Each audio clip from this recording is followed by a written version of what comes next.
కానీ ఇక్కడ అద్భుతమైనటువంటి ఒక విషయాన్ని నేను గౌరవ ముఖ్యమంత్రి గారికి చెప్పడం జరిగింది.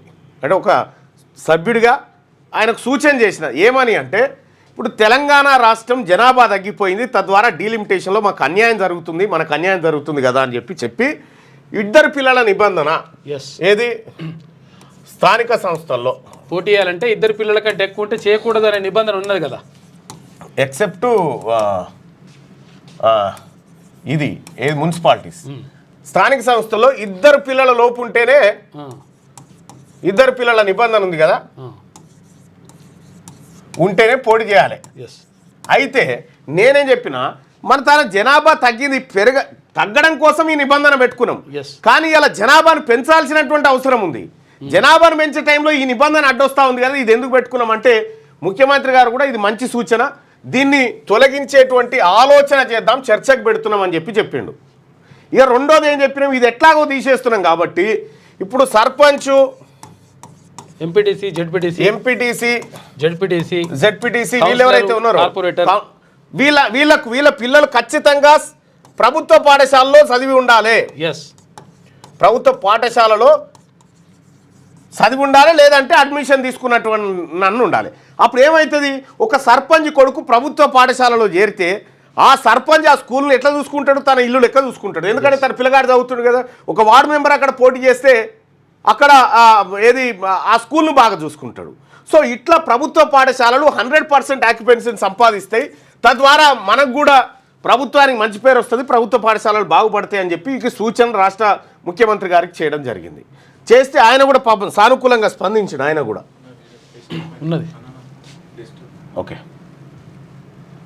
దాంట్లో కూడా చార్జెస్ పెంచకపోతే 40% కాస్మెటిక్ చార్జెస్ పేదోళ్ళ పిల్లలు హాస్టల్స్లలో ఉండే పిల్లలు 200% పెంచినాం చైర్మన్ సార్. ఇవన్నీ కూడా ప్రభుత్వం నిర్ణయం తీసుకోలేదు, మళ్ళీ నిర్ణయం తీసుకున్నారని అంటే మనం అందరం కలిసికట్టుగా పనిచేయాలి. అదేవిధంగా తీన్మార్ మల్లన్న గారు ఒక సూచన చేసింది, నాకు కూడా బాగానే అనిపించింది. చర్చ కోసం పెడుతుంది, ఇంకా నిర్ణయం తీసుకోలేదు, మళ్ళీ నిర్ణయం తీసుకున్నారని దాన్ని వేరేలాగా దాన్ని పొలిటికల్ కాంట్రవర్సీ చేయకండి. లోకల్ బాడీస్ ఎన్నికలలో ఒక నిబంధన ఉంది, ఇద్దరు పిల్లలని. ఇప్పుడు మన జనాభా తగ్గితే వచ్చిన సమస్యలు మనం చూస్తున్నాము. సో ఒకప్పుడు ఫ్యామిలీ ప్లానింగ్ ఇంప్లిమెంట్ చేయడానికి ఇద్దరు పిల్లల నిబంధన పెట్టింది. ఈ ఇద్దరు పిల్లల నిబంధన తొలగిస్తే బాగుంటుందని ఒక చర్చ జరుగుతుంది. సరే, రాజకీయ పార్టీల సూచనల మేరకు దాన్ని ఏం చేయాలనేది చూద్దాం. అయితే ఇంకొక నిబంధన పెడితే బాగుంటుందని మిత్రుడు సూచన చేసింది.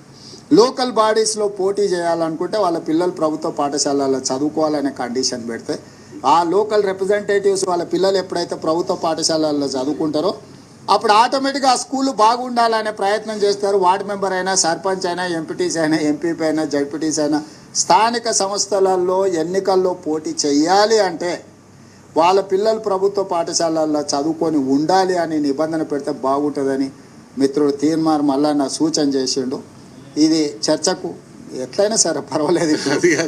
ఇక్కడ ముఖ్యమంత్రి గారు చాలా సూచన స్వీకరించిండు. ఇక్కడ విషయం ఏంటంటే ముఖ్యమంత్రి గారు మీరు ఈ నిబంధన పెట్టి చూడండి, ఒక్క ఏడాదిలో ఈ తెలంగాణ రాష్ట్రంలో ఉన్నటువంటి ప్రభుత్వ స్కూళ్ళు పాఠశాలన్నీ కలకల్లాడకపోతే అడగండి. ఇదొక్క నిబంధన పెట్టండి చాలు. ఇది ఒక్క నిబంధన పెడితే ఇప్పుడు సర్పంచ్ ఒక్కడే కొడుకుని తోలడుగా, ఇంకో 10 మందిని కూడా అందులో చేరిపోరని చెప్తాడు అన్నట్టు. సో అట్లా ప్రభుత్వ పాఠశాలలు బాగుపడాలన్నా, ప్రభుత్వ విద్య మళ్ళీ వికసించాలన్నా ఇదొక ఆప్షన్. సో అది ఎంతవరకు దాంట్లో ఉన్న సాధ్యాసాధ్యాలు ఏంటి అనేది పరిశీలించండి. కానీ సో నా సూచన ఇప్పుడు నా ఒక్కరిదే కాదు, నేను చేసినటువంటి సూచన ప్రజాభిప్రాయం కూడా తీసుకుందాం. ప్రజాభిప్రాయానికి ఏమంటారో చూద్దాం. అంటే స్థానిక సంస్థలనే కాదు, అందరి పిల్లలు ఉండాలి. కానీ ఇప్పుడు అది ఆ ఎన్నికలు ఉన్నాయి కాబట్టి ఇప్పటి మటుకు అట్లా ఉన్నాయి కాబట్టి చెప్తున్నారు. లేకపోతే అసలు యాక్చువల్గా అందరికీ ఉండాలి. ఎమ్మెల్యే, ఎంపీలు, వీళ్ళ పిల్లలు కూడా ఉండాలి, ఎమ్మెల్సీలు.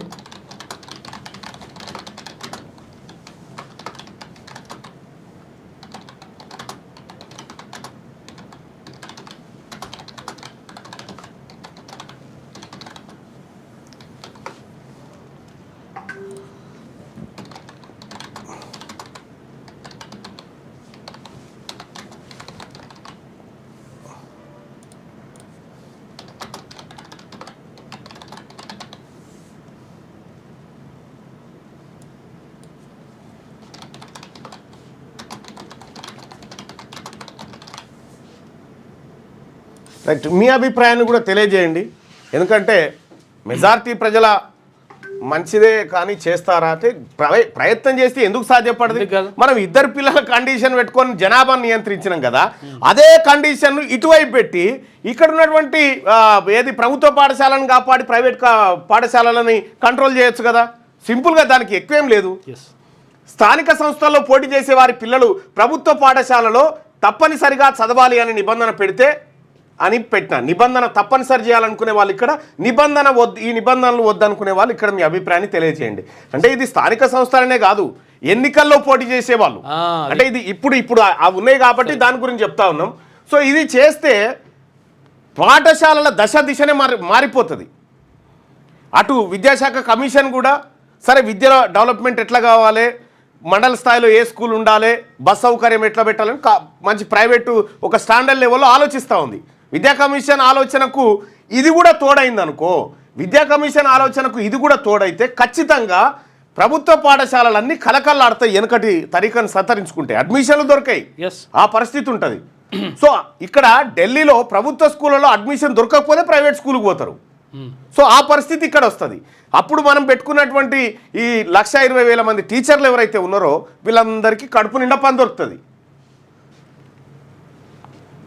నేను అదే అంటున్నా భాయ్ సాబ్, ఇప్పుడు అవి ఉన్నాయి కాబట్టి అని చెప్తున్నా. ఇప్పటికిప్పుడు అవి ఉన్నాయి కదా, రాబోతున్నటువంటి ఎన్నికలు అవి ముఖ్యమంత్రి పిల్లలు అందరి పిల్లలు కూడా అక్కడే చదవాలా, అందరి పిల్లలు అక్కడే చదవాలి. అందుకోసం చెప్తా ఉన్నా. సో మీ అభిప్రాయాన్ని ఒకసారి చూద్దాం. రైట్, 195% మంది నిబంధన తప్పనిసరిగా చేయాలని చెప్పి చెప్తా ఉన్నారు. ఇది రాష్ట్ర ప్రభుత్వానికి ప్రజల తరఫున పోతున్నటువంటి సూచన. నిన్న మండల్లో నేను చేసినప్పటికీ ఇది రాష్ట్ర ప్రభుత్వానికి ప్రజల తరఫున పోతున్నటువంటి సూచన. రెండోది, ఫీజుల నియంత్రణ కూడా, ఏది ప్రైవేట్ స్కూళ్ళల్లో ఫీజుల నియంత్రణ కనుక మనం చేయాలి. ఇంకొక ఆప్షన్ ఏంటంటే రైట్ టు ఎడ్యుకేషన్ 2009 యాక్ట్ను మనం ఇంప్లిమెంట్ చేయాలి.